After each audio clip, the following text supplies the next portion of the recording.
Okay, guys. So let me start. Just a couple of sort of housekeeping issues.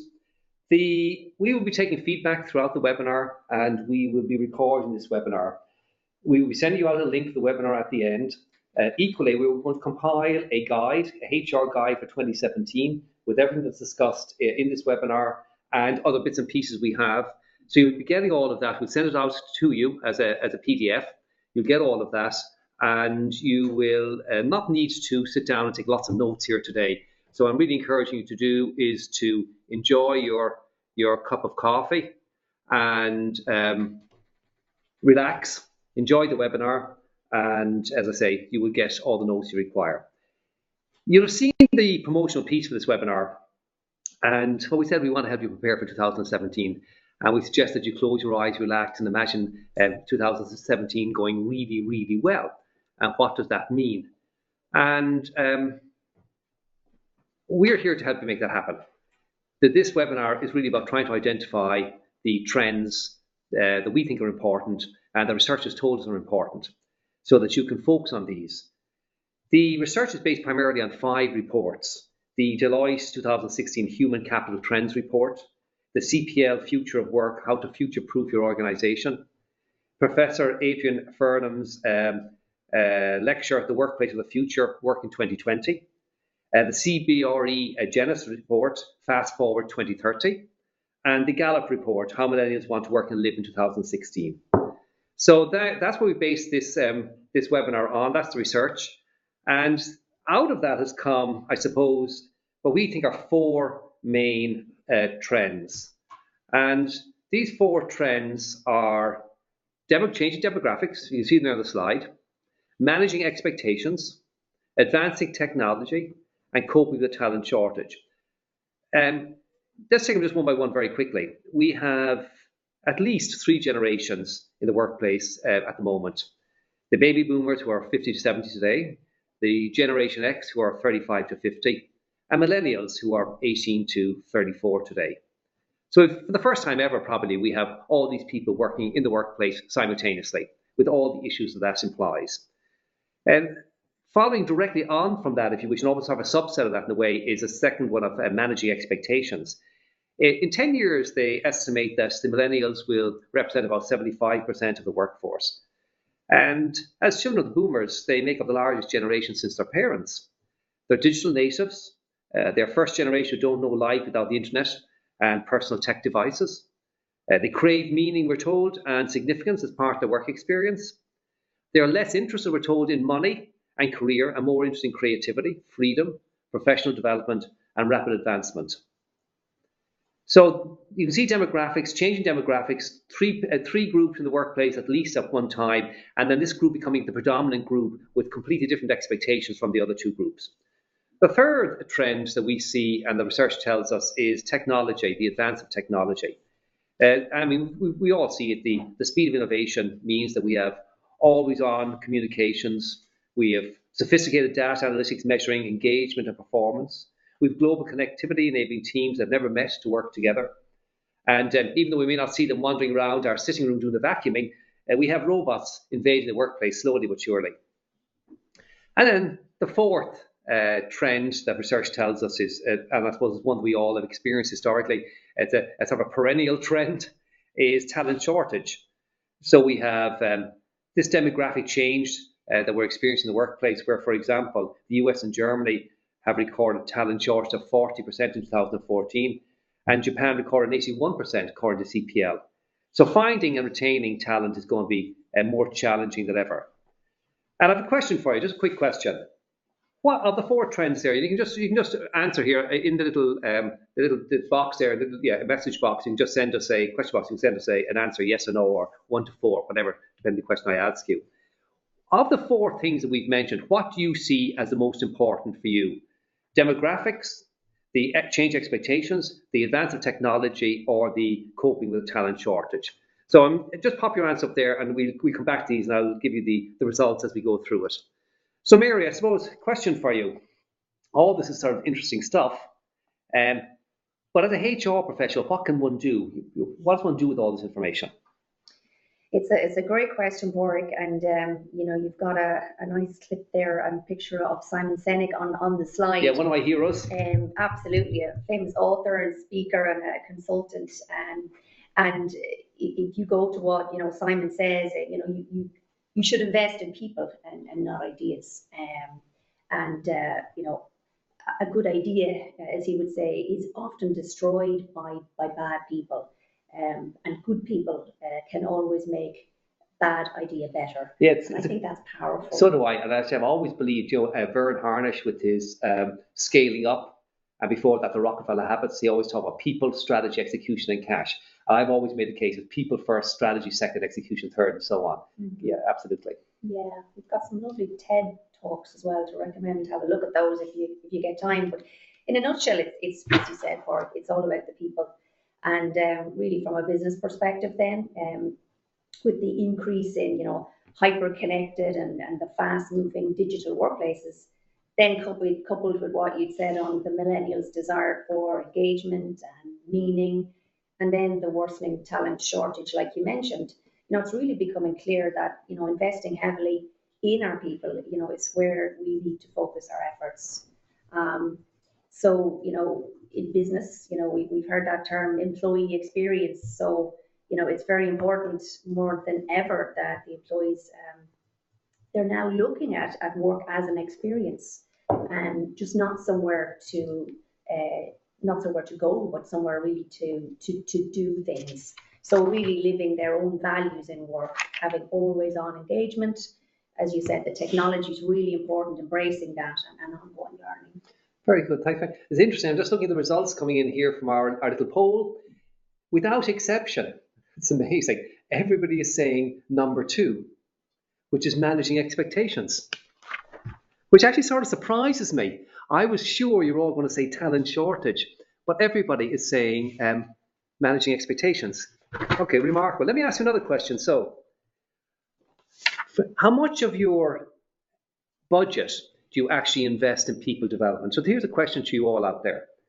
And normally we say 2 to 3% of payroll is a standard. But how much do you actually invest? Just top of your head, you can say in or around that, less than that, or more than that. Just a sense. And just one comment, just before we move on, Mary. I really want to suggest to everybody who's listening to this today that these 4 headings, these trends, should be headings for strategic thrusts or strategic initiatives in your area of responsibility for 2017. If you don't have a line in your plan for each one of these and what you're going to do about it in 2017, I think you really should. Okay, we'll talk about 2017, best year yet, 4 trends, workplace predictions for 2017 and into the future. I'm here with Mary Jordan, our special guest, and I want to talk about demographics, the multi-generational workforce. We talked about the baby boomers, the Generation X, and the millennials, and their different needs and expectations. We've already mentioned that. And the fact that in 10 years, millennials are projected to represent approximately 75% of the workforce. And by virtue of this majority, they will have a huge impact on culture. They want to make a difference through work. They believe, I read this somewhere, you can change the world as well as your life through work, is one of their key statements, if you wish. We know that, so we know what they're looking for. They're looking for a different type of life-work balance. The Generation X, on the other hand, found security in amassing skills from work. Like work provided knowledge, provided experience, provided know-how, and they were strong because they had this knowledge and skill, they could move and so on. The baby boomers, on the other hand, derived their identity and respect from work. I can always remember the first question was always asked me all my life was, what do you do? And based on that answer, you were marked socially. So they derive their identity to a large extent from the work. And additionally, I'd make a point that I think many of these baby boomers who are 50 to 70 years of age now can't afford to retire. The economic crisis has decimated their pensions, their savings, and they're going to be working for a long time. I'm not sure that's a bad thing, to be honest. I'm never quite sure I understood the idea of retiring, but it is a reality for people. And there are pros and cons to that. And I suppose I'd make the point that every generation can't be treated the same way. Each has their own needs, their own wants, their own values. They need different leadership and management style. I'd ask you a question out there, guys, on that. there are arguments for and against this multi-generation workforce being an issue. Some people say it is a big issue, some people it's not an issue at all. What do you think? Do you think the multi-generational workforce is a big issue or not? Out there, are you experiencing that? Yes or no is the answer. So are you experiencing that out there in the workplace?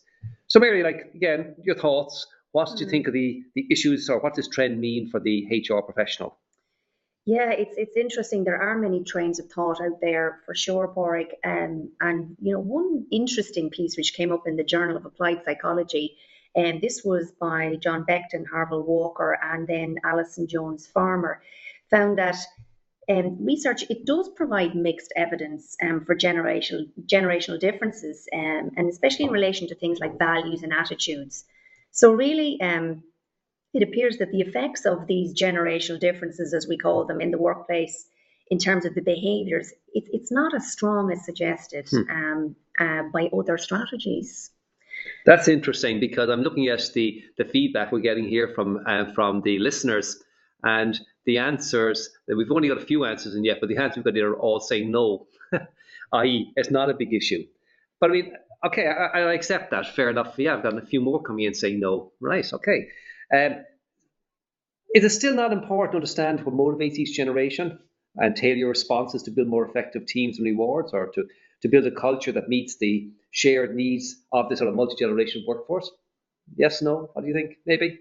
And what about we said that the millennials are going to represent 75% of the workforce in 10 years' time. I mean, they value rapid career progression. I mean, in no time at all, they'll be managing baby boomers. They'll be managing Generation X. I mean, are there not issues around that to avoid tensions? Mm-hmm. For sure. And, in terms of the managing, like you said, or managing those multi-generational workforces, it does require strong leadership and recognition for the differences, like you said. Things like being open to change, agility, developing that resilience muscle, they're really strong. And being able to try and fail and move on, these are some of the key interpersonal skills that will be required by business leaders. And, building leader self-awareness then is really key. So EQ is going to be a big issue. Absolutely. And it's very important, for leaders to be able to deal with this diversity. The leader's ability to be effective does require self-awareness and understanding their own style of management, and also being able to become aware of how to adapt that, to be able to flex to deal with the different generational needs. Yeah, no, cool. Yeah, I mean, one way, again, I don't know what you think about this, Mary, but one view I've always had is that if you can find commonalities, if you can find things that everybody wants to share, for example, I mean, everybody wants professional development, irrespective of which generation they're in. Everybody wants feedback. Everybody wants respect for what they do. And I've always believed strongly, actually, that sharing common goals, finding common ground, finding common goals, and people being aware of what the goals are and sharing those goals is one of the ways of actually building team when you have these cross-generational teams. Mm-hmm. Don't know if you agree or disagree with me. Yes, once they all understand the why we're doing this. That's it, why we're doing it. And that's the key. I mean, even in our own office here, we have 3 generations in our office. I, unfortunately, form part of the baby boomers. We have somebody here in the office we're a small team, but somebody here who's Generation X. We have a couple of people who are millennials. And it's interesting. We all have different motivations. I remember in my early career, we didn't get feedback at all. Not a lot changed, to be honest with you. And we worked for salary, which was a reward. We didn't expect much feedback. The Generation X, who came behind me, they had the annual performance review, or maybe biannual performance review. And of course, the millennials want constant feedback. So in my office, I find that I need to tailor my approach to each individual, how they are as a person, their motivators, the generational difference and needs. Bearing in mind also, by the way, the bias I bring as well as a baby boomer. And so I bring my own bias to the equation. And I found that what worked for me was putting a benchmark in place from day one, doing a gap analysis, doing development plans, and ongoing performance management feedback, focus on actual performance improvement as opposed to recriminations and finger pointing. And I found that generation, or that approach, has worked for every generation. Now, I mean, I reckon we have a fairly successfully engaged, challenged team. I can't say I've done it all as well as I would have liked to, but it's a work in progress. It was a key action for me on my 2017 to-do list. So, I mean, what we're saying here is that even though people are saying no, what we're saying here is that it is an issue, this demographics, this multi-generational workforce, but perhaps not as big an issue as people have said in the research. A lot of research are saying it is, but clearly a lot of people think it isn't. So that's sort of it. I just want to say thank you to everybody who showed up today. I hope you enjoyed the webinar. I certainly enjoyed it. I hope you enjoyed it, Mary. Yes, thank you, Padraig. Thank you for your excellent feedback. Thank you for your questions. And again, as I said to you, we will be sharing this webinar, a link to this webinar, a recording of it. We will also be sending out the guide. So we've taken the feedback we've got there, we've taken our notes here and the basic research that we use and compiling a guide, which we're going to send out to all of you, called basically A Guide to HR Trends to 2017. So again, thanks very much, everybody. Pleasure being with you. Bye-bye. Bye-bye.